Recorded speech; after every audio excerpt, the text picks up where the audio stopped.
গর্ভধারণ করতে না চাইলে সহবাসের আগে বিশেষ কিছু নিয়মকানুন মেনে চলতে হবে। তারই মধ্যে একটি নিয়মকানুন হচ্ছে পিল সেবন করা। নিয়মিত পিল সেবন করার মধ্যে অনেকেই ভুল ত্রুটির কারণে পরবর্তীতে একটি সন্তান ছোট থাকা সত্ত্বেও পরবর্তী সন্তান গর্ভধারণ হয়ে যায়। সেই ভুলগুলো নিয়ে আলোচনা করব, কয়েকটি কমেন্টের বিষয় নিয়ে। আশা করছি ভিডিওটি মনোযোগ সহকারে দেখবেন। অনেকেই আছেন লাল বড়ি খাওয়াকালীন সহবাস করেন, লাল বড়ি খাওয়াকালীন সহবাস করে সন্তান হবে কিনা অনেকের মনে প্রশ্ন করে থাকে।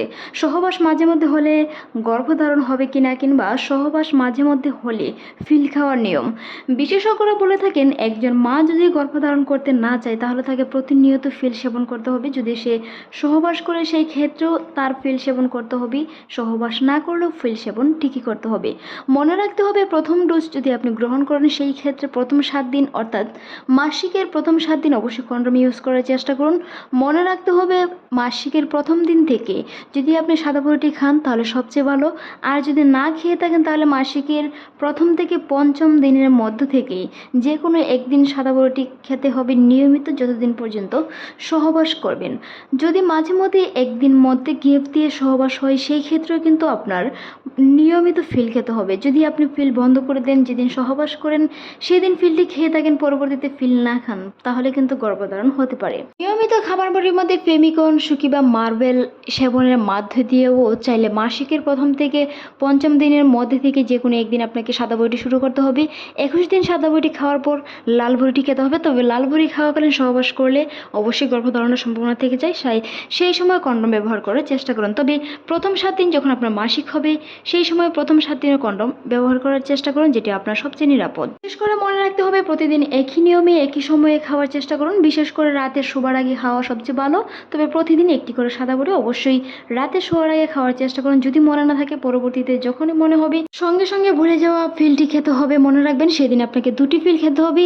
মনে না থাকা পিলটি, এমনকি সেই দিনের পিল অর্থাৎ 2টি পিল আপনাকে গ্রহণ করতে হবে। আপনাকে সহবাসের ঠিক কতদিন আগে থেকে যদি আপনি নিয়মিত মাসিক হয়ে থাকেন, হঠাৎ করে আপনি সহবাস করবেন সেই চিন্তা ভাবনা থেকে থাকে, তাহলে অবশ্যই 3 থেকে 7 দিন আগে থেকেই বড়ি খাওয়ার চেষ্টা করুন, যেটি আপনার সবচেয়ে নিরাপদ। অন্ততপক্ষে 3 দিন আগে থেকেই খাওয়ার চেষ্টা করুন। যদিও সহবাস না হয়ে থাকে অন্ততপক্ষে 3 দিন আগে থেকে যদি আপনি বড়িটি খাওয়া শুরু করেন তাহলে গর্ভধারণের সম্ভাবনা খুবই কম থাকবে। কিছু নিয়মের মধ্যে সাদা বড়িটি 21 দিন পর্যন্ত খেয়ে লাল বড়িটি খেতে হবে। লাল বড়ি খাওয়াকালীন সহবাস করলে সন্তান হয়, তবে মনে রাখতে হবে অবশ্যই লাল বড়িটি দেওয়ার কারণ হচ্ছে শরীরের আয়রনের ঘাটতি কিংবা রক্তের ঘাটতি খুবই কম ও স্বল্পতা রোধ করে। মনে রাখবেন অনেক সময় লাল বড়ি খাওয়াকালীন মাসিক হতে পারে, সেই সময় অবশ্যই সহবাস বন্ধ রাখতে হবে। সহবাসের ক্ষেত্রে অবশ্যই আপনাকে অরক্ষিত মিলনের পর 72 থেকে 120 ঘন্টার মধ্যে ইমার্জেন্সি পিল খেতে হবে, যেমন ইফিল, নোরিক্স খাওয়া যেতে পারে। তবে মনে রাখবেন সেটি 72 থেকে 24 ঘন্টার ভিতরে হলে সবচেয়ে ভালো হয়। তবে যদি আপনি সহবাসের 1 ঘন্টার মধ্যে খেতে পারেন সেটি আরও সবচেয়ে ভালো হয়। তবে অবশ্যই 12 ঘন্টার মধ্যে পিল খাওয়ার চেষ্টা করবেন। নিয়মিত সহবাসের ক্ষেত্রে অবশ্যই আপনাকে মনে রাখতে হবে প্রতিনিয়ত সাদা পিলটি খেতে হবে, কখনোই ভুল করা যাবে না। প্রতিদিন একই নিয়মে খাওয়ার চেষ্টা করুন, অবশ্যই গর্ভধারণ রোধ করা সম্ভব। মনে রাখতে হবে পর্যাপ্ত পরিমাণে পানি, পুষ্টি সমৃদ্ধ খাবার, এমনকি পর্যাপ্ত পরিমাণে ঘুম নিশ্চিত করুন, যেটি আপনার স্বাস্থ্যের জন্য খুবই ভালো।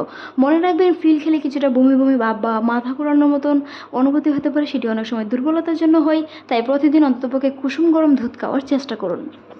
অনেকেই আমাদেরকে কমেন্ট করে থাকেন লাল পিল কয়টা খেলে মাসিক হবে, কিংবা লাল পিল খাওয়াকালীন সময়ে কেন মাসিক হয় না। যদি আপনি সাদা বড়িটি খাওয়ার সময় কোনো ধরনের উল্টাপাল্টা বা নিয়ম ভঙ্গ করেন সেই ক্ষেত্রে গর্ভধারণ হতে পারে। যদি লাল বড়িটি খান তাহলে কিন্তু আপনার মাসিক হবে না। পরবর্তীতে অবশ্যই গর্ভধারণের টেস্টটি করে নিতে হবে। মনে রাখবেন অন্ততপক্ষে 7 দিন পর্যন্ত আপনাকে লাল বড়িটি খেয়ে যেতে হবে। তারপরে যদি মাসিক না হয় অবশ্যই প্রেগনেন্সি টেস্ট কিট করতে হবে। আর যদি আপনার প্রেগনেন্সি টেস্ট নেগেটিভ আসে তাহলে কিছুদিন অপেক্ষা করুন। দীর্ঘদিন অন্ততপক্ষে 1 মাস অপেক্ষা করার পরও যদি আপনার মাসিক না হয় তাহলে অবশ্যই চিকিৎসকের পরামর্শ নিয়ে দেখতে হবে অনেক সমস্যা আছে কিনা। দীর্ঘদিন ধরে পিল খেলে মাসিক অনেকটা পিছিয়ে যেতে পারে। ভিডিওটি এই পর্যন্তই। ভালো লাগলে সাবস্ক্রাইব করুন। এতক্ষণ দেখার জন্য ধন্যবাদ।